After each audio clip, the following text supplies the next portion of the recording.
হ্যাঁ দাদা ভাই বল। তো এই মেয়েটা রিসেপশনের জন্য রাজি হয়েছে? সরোজিনী? তুই ওই মেয়েটা বলতে সরোজিনীরই কথা বলছিস তো? হ্যাঁ, ও রাজি হয়ে গেছে।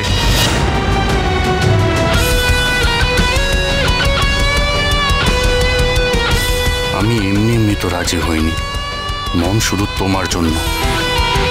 কে জানে আবার রিসেপশনে কি কাণ্ড ঘটায় মেয়েটা। উনি রিসেপশনে থাকবেন? রণ তো পিসিমা বললেন দিদি নাকি ওকে বলতে গেছে। আর জানো তো রণ কখনো ওর মাকে না করতে পারে না।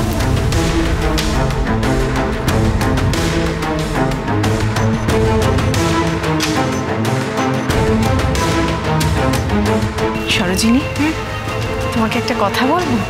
হ্যাঁ। জানো তো সরোজিনী, নদীর একটা পাড় যখন ভেঙে যায় তখন আর একটা পাড় গড়ে ওঠে। আর এই গড়ার দায়িত্বটা কিন্তু নদীর পাড়ের।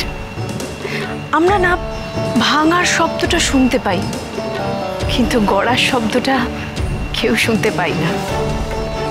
এই সংসারে মেয়েদের দায়িত্বটা ঠিক নদীর পাড়ের মতো।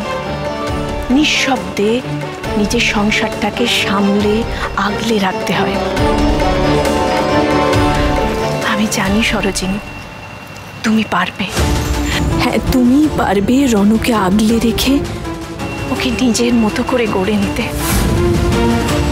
জানো তো সরোজিনী, রণ ছেলেটা কিন্তু খুব ভালো। তবে হ্যাঁ, ও না খুব চুপচাপ। ও নিজের মনের কথাটা কারোর সঙ্গে ভাগ করে নিতে পারে না। কেন? অরকে বলতো তো।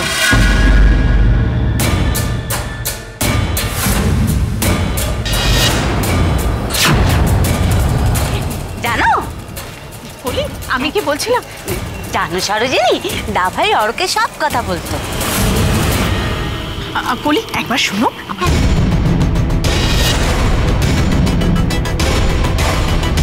অরকে?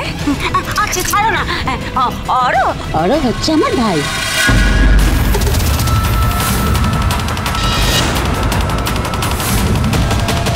আচ্ছা, মিস্টার চ্যাটার্জি রাগিনী ম্যামের একমাত্র ছেলে নয়, ওনার আরো এক ছেলে আছে।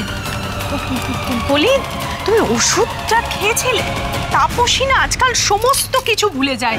তাপসী কি যে কি? তাপসী, শুনুন না, আমি আসছি। তাপসী, তুমি কলিকে ওষুধটা কেন ঠিক সময় দাও না?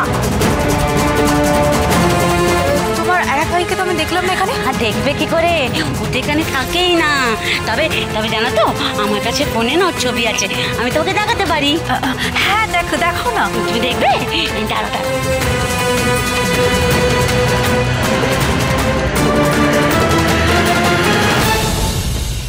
না, এখনই দেখাবো না, আগে তুমি চোখটা বন্ধ করো। আচ্ছা বাবা, ঠিক আছে, চোখ বন্ধ করছি।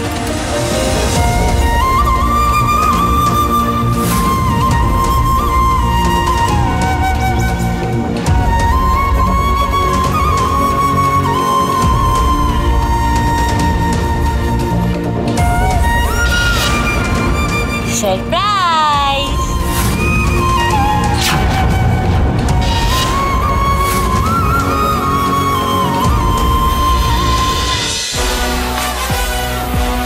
বুলেট সরোজিনী, সোম থেকে রবি প্রতিদিন বিকেল 5:30টায় স্টার জলসায় ও জিও হটস্টারে।